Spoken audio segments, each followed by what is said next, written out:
Hey guys, so today is YouTube Tip Tuesday and I wanted to talk about Pinterest and Tumblr and Facebook, but mostly I want to talk about Pinterest because that's the one where I've had my most success. Now first off, I wanted to let you know I don't use all these tips all the time. For my everyday videos, I just go out and I point and click and I just take the video that I feel like people need this information. I don't make a lot of money on my day-to-day videos. I will say none. Realistically, I don't actually make any money on my day-to-day videos. The ones that I do make money on is the ones where I take all those day-to-day videos and I put them together in one big how-to video. So all my crappy, not necessarily great lighting videos are what I make my money with by putting them together. It's really hard and really time consuming to make a really great viral video every day or even every week, or even, I don't know, if you did them once a month, that would probably be doable, just because of the, and I'm going to say her again, Starry Hilder, if you want to go see her videos and see how to make viral videos, go do what she does. She goes and she sets up her camera in a spot, and then she goes in front of it and she explains what she's doing. And then she goes and she takes her camera to another spot and she sets it up and she explains to you what she's doing, or she shows you what she's doing. And a video like that will take you all day just to film it. And because I feel like I need that consistency of a video up every day, because I do have things every day I want to share, I don't go for those heavily edited, really professional looking videos. And that's why most of my videos don't get a lot of views. However, I do have videos that have hundreds of thousands of views. And this is how I did it. I had a theme that I went and looked through all of my videos to find little clips that went along with that theme, and then I edited them down heavily and used a good, I used YouTube Editor, which isn't a good one. The good one, if you have Windows, is, oh darn it, don't tell me I'm going to forget what it's called. It starts with a C. I'll remember it in just a second. We haven't purchased that one yet because it costs $300 to get that particular program for Windows. Or for a PC. And so we just use Windows Movie Maker, or Microsoft, is it Microsoft or Windows? I think it's Windows Movie Maker. And we also use YouTube Editor.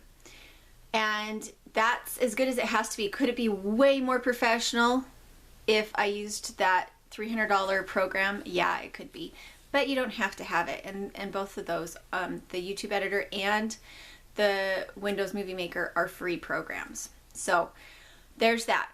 Then, so I take all these little clips and I put them together and I put little text in there in between the video clips explaining what's coming next. So the complete guide to raising homestead chickens, the complete guide to raising homestead goats, the complete guide to raising homestead ducks. All of these videos came from my once a day videos that I just stuck together and edited really well.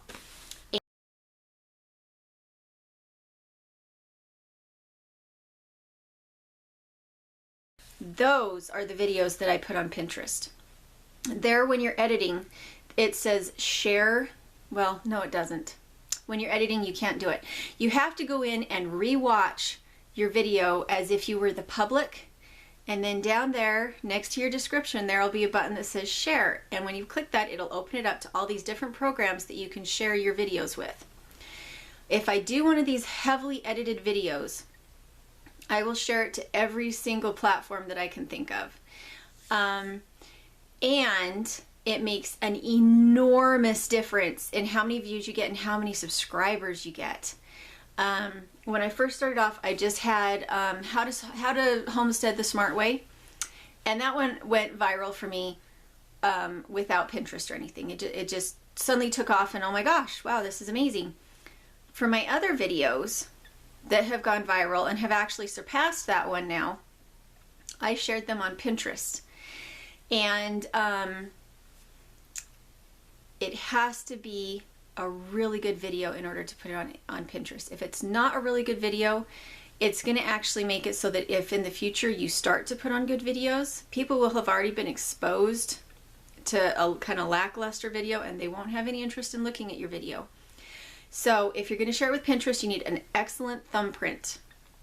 Your thumbprint needs to look like something you would want to look at. So if the thumbprint that comes up with your edited video isn't great, you need to go search for another picture. And there's all sorts of free pictures out there that can communicate in just that little flash what it is you're trying to communicate. And you just go to, you do a search on Google and it's pictures of. So you do pictures of goat, pictures of barn, pictures of horse, whatever you're looking for.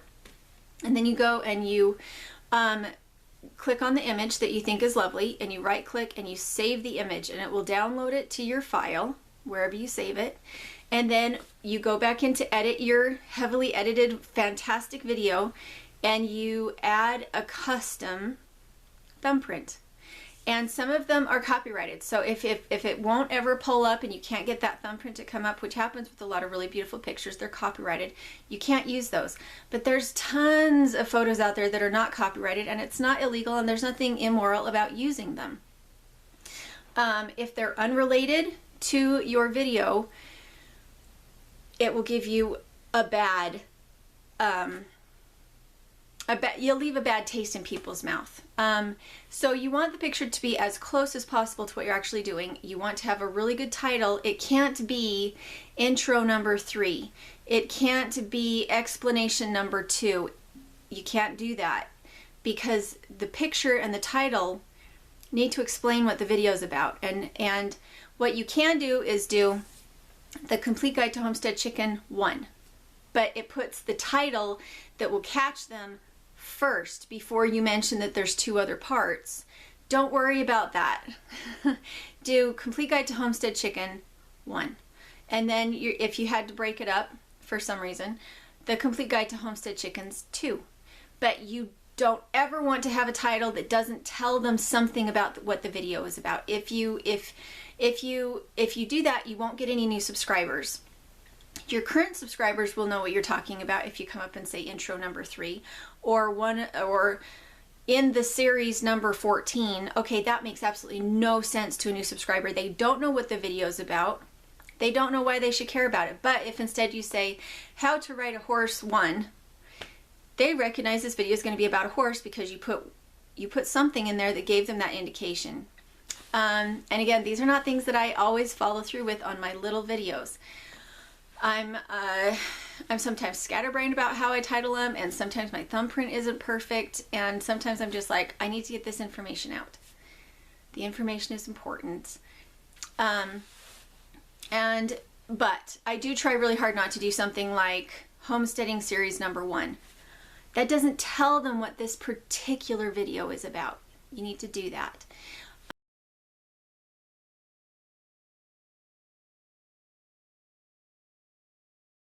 Thing is that with Pinterest, when you start to do this, go through your channel and make private any video that you feel isn't great. Anything that isn't really saying what you wanted to say, make it private. Use it as a clip in another video, taking the good parts out.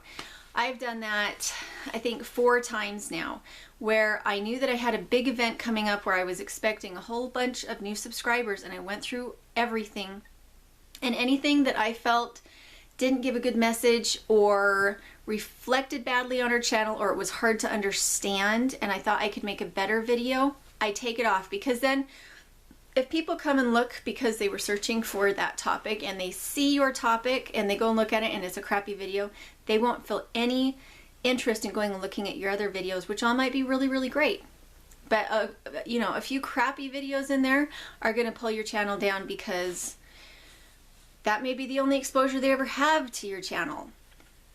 And I really struggle with that again because I do daily videos. I don't always feel like they're a terribly high quality. And that's why probably once every couple months I will do one of those heavily edited, really high quality videos, hoping to pull people back that got fed up with my daily videos.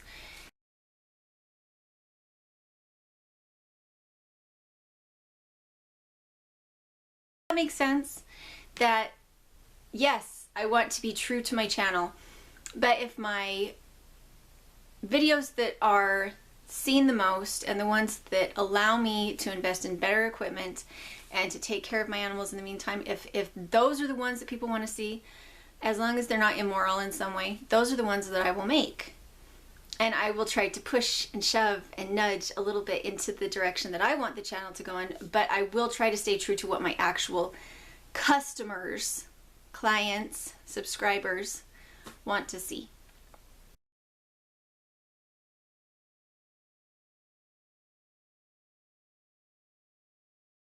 If I go and put a whole bunch of posts up on Pinterest and add them to my little thumbprint board or whatever, usually within about 6 weeks I've hit 30,000 views on those with those videos.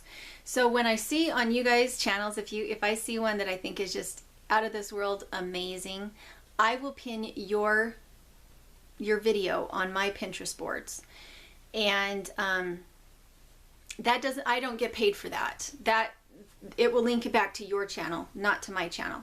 So if I pin your video onto my board, then everybody that looks at my boards sees that come up, and they'll go and they'll check out your channel.